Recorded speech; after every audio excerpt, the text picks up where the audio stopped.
जय हिंद मेरे प्यारे बच्चों। आज के इस नए वीडियो में कक्षा 9 अर्धवार्षिक परीक्षा 2025-2026 के लिए सामाजिक विज्ञान विषय का वायरल मॉडल पेपर लेकर के आ चुके हैं। और ये वायरल मॉडल पेपर यदि आप तैयार कर लेते हैं तो आप अपनी अर्धवार्षिक परीक्षा में काफ़ी ज़्यादा अच्छा स्कोर कर लोगे। हो सकता है आपके विद्यालय में सामाजिक विज्ञान विषय का पेपर सेम इसी पैटर्न का आ जाए।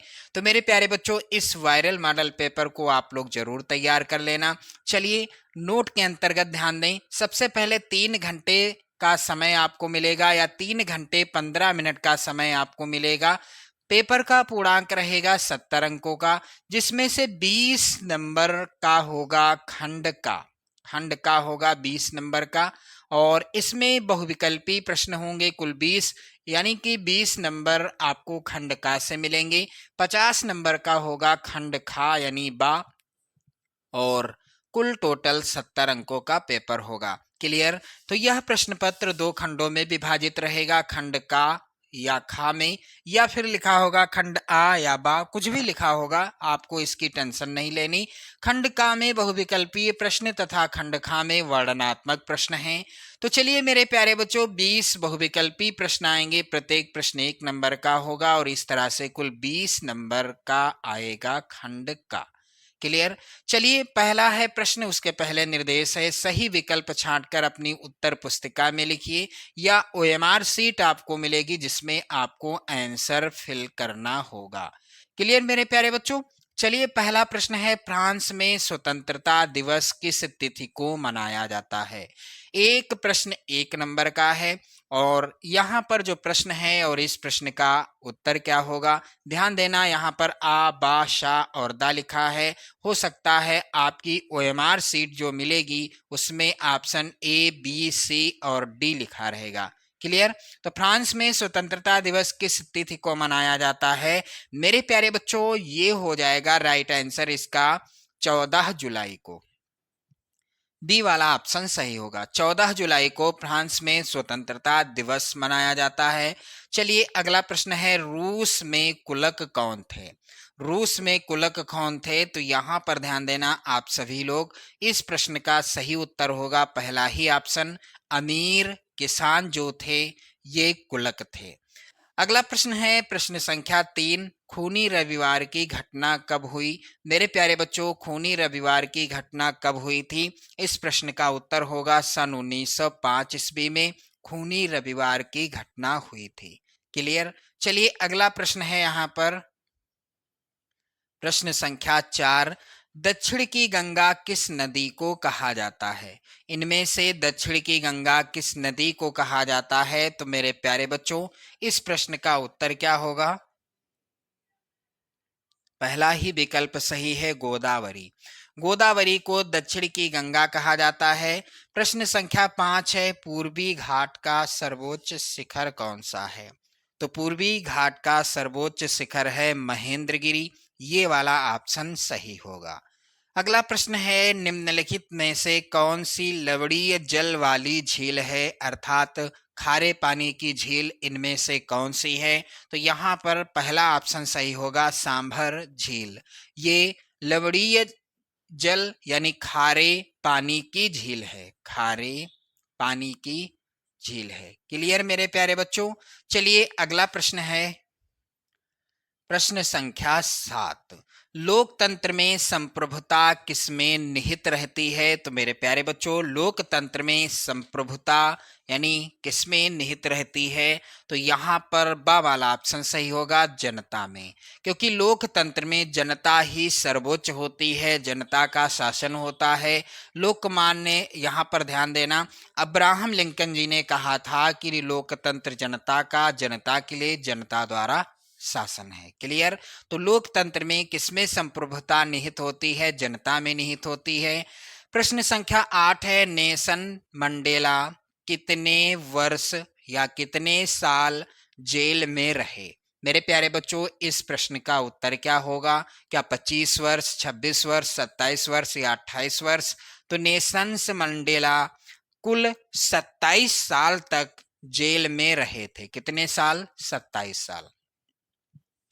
प्रश्न संख्या 9 है, भारत में सन 1951 में साक्षरता दर क्या थी? तो भारत में सन 1951 में साक्षरता दर थी मेरे प्यारे बच्चों 18%। पहला ही ऑप्शन यहाँ पर सही होगा। चलिए प्रश्न संख्या 10 है, बिहार में गरीबी की समस्या के निराकरण के लिए आवश्यक है। बिहार में गरीबी की समस्या का निराकरण करना है, इसके लिए कृषि का विकास करना आवश्यक है, उचित जल प्रबंधन करना आवश्यक है और पर्याप्त निवेश करना भी आवश्यक है। यहाँ पर राइट आंसर होगा ये सभी, चौथा वाला ऑप्शन सही होगा। चलिए अगला प्रश्न है, प्रत्यक्ष कर को किस नाम से जाना जाता था? तो प्रत्यक्ष कर को मेरे प्यारे बच्चों किस नाम से जाना जाता था? यहाँ पर राइट आंसर हो जाएगा टाइल, सा वाला विकल्प सही होगा। प्रत्यक्ष कर को टाइल के नाम से जाना जाता था। प्रश्न संख्या 12 है, रूस की बोल्शेविक क्रांति का नेतृत्व किसने किया? तो यहाँ पर इस प्रश्न का उत्तर हो जाएगा सा वाला विकल्प, लेनिन ने। इन्होंने रूस की बोल्शेविक क्रांति का नेतृत्व किया। प्रश्न संख्या 13 है, कर्क रेखा किस राज्य से नहीं गुजरती? तो मेरे प्यारे बच्चों इनमें से किस राज्य से कर्क रेखा नहीं गुजरती? यहाँ पर राइट आंसर हो जाएगा ओडिशा। ओडिशा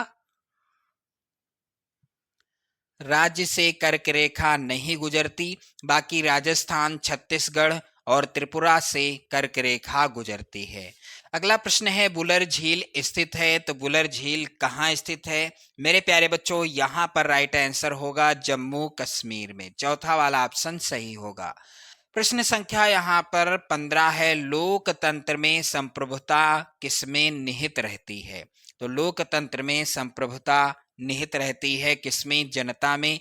ये प्रश्न रिपीट हुआ है, प्रश्न संख्या 7 भी यही था और प्रश्न संख्या 15 भी यही है, आप लोग कंफ्यूज मत होइएगा।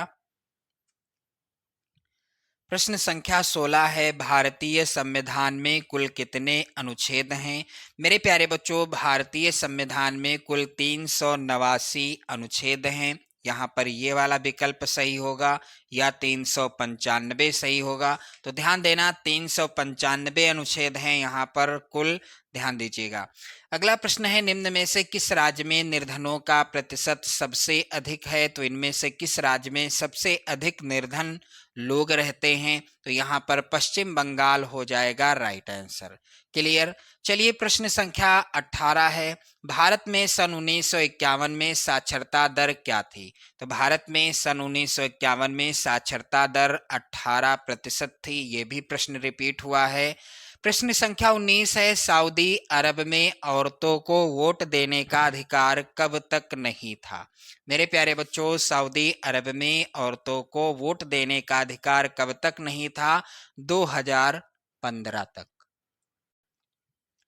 सन 2015 तक औरतें वोट देने का अधिकार नहीं प्राप्त किए हुए थे सऊदी अरब में, लेकिन 2015 के बाद सऊदी अरब में औरतों को वोट देने का अधिकार मिल गया था।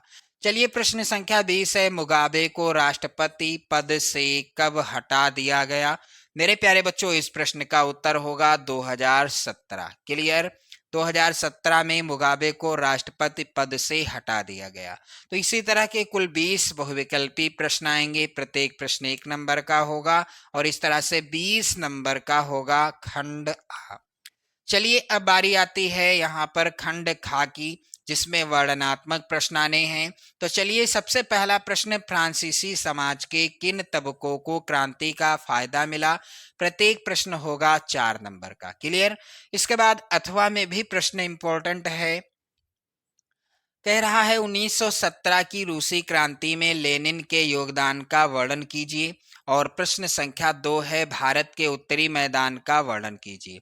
अथवा में प्रश्न है, जल विभाजक का क्या कार्य है? एक उदाहरण दीजिए। प्रश्न संख्या 3 है, संविधान संस्थाओं की चर्चा करता है, उसका मूल्यों से कुछ लेना देना नहीं है, स्पष्ट कीजिए। 4 नंबर का ये प्रश्न है। चलिए अथवा में प्रश्न है, भारत के संविधान के निर्देशक मूल्य कौन से हैं? प्रश्न संख्या 4 है, मानव पूंजी निर्माण में स्वास्थ्य की क्या भूमिका है। तो यहाँ पर ध्यान देना, ये सभी प्रश्न इंपॉर्टेंट हैं। और अथवा में प्रश्न है यहाँ पर, भारत में निर्धनता रेखा का आकलन कैसे किया जाता है। इसके बाद दीर्घ उत्तरीय प्रश्न आपको देखने को मिलेंगे। चलिए, प्रश्न संख्या 5 है, रूस के सामाजिक, आर्थिक और राजनीतिक हालात 1905 से पहले कैसे थे। 6 नंबर का प्रत्येक प्रश्न आएगा। और अथवा में प्रश्न है, नेपोलियन के उदय को कैसे समझा जा सकता है। प्रश्न संख्या 6 है यहाँ पर, किसी देश की अर्थव्यवस्था के लिए नदियां महत्वपूर्ण क्यों हैं। और अथवा में प्रश्न है, पूर्वी घाट तथा पश्चिमी घाट में अंतर स्पष्ट कीजिए। प्रश्न संख्या 7 है, दक्षिण अफ्रीका में रंगभेद प्रणाली के विरुद्ध संघर्ष के बारे में संक्षेप में बताइए। 6 नंबर का ये प्रश्न है। और अथवा में प्रश्न है, न्यायपालिका किसे कहते हैं। स्वतंत्र न्यायपालिका का क्या अर्थ है। प्रश्न संख्या 8 है, भारत में अंतरजातीय निर्धनता में विभिन्नता के क्या कारण हैं। और अथवा में प्रश्न है, भौतिक पूंजी तथा मानव पूंजी में क्या अंतर है। इसके बाद प्रश्न देखने को मिलेगा मानचित्र से रिलेटेड। तो भारत के दिए गए मानचित्र में निम्नलिखित को दर्शाना है। पंजाब की राजधानी यहाँ पर चिन्ह होगा, जिस चिन्ह के द्वारा दर्शाना है। और भारतीय मरुस्थल को चिन्ह द्वारा नाम सहित दर्शाना है। गुजरात में स्थित खाड़ी का नाम भी चिन्ह द्वारा नाम सहित दर्शाना है। कोलकाता बंदरगाह को भी चिन्ह के द्वारा नाम सहित दर्शाना है। और पश्चिम से पूर्व बहने वाली नदी को भी चिन्ह के द्वारा नाम सहित दर्शाना है। तो इस तरह का मॉडल पेपर है और इसी तरह का पेपर आपके विद्यालय में आ सकता है। तो आप लोग इस वायरल मॉडल पेपर को जरूर तैयार कर लेना अपनी अर्धवार्षिक परीक्षा से पहले। यदि आपका पेपर नहीं हुआ है सामाजिक विज्ञान विषय का, तो ये बहुत ही ज़्यादा इम्पोर्टेंट है वायरल मॉडल पेपर। आप लोग शेयर कर दें, लाइक कर दें। चैनल पर यदि आप नए हैं तो सब्सक्राइब भी कर लीजिएगा। जय हिंद।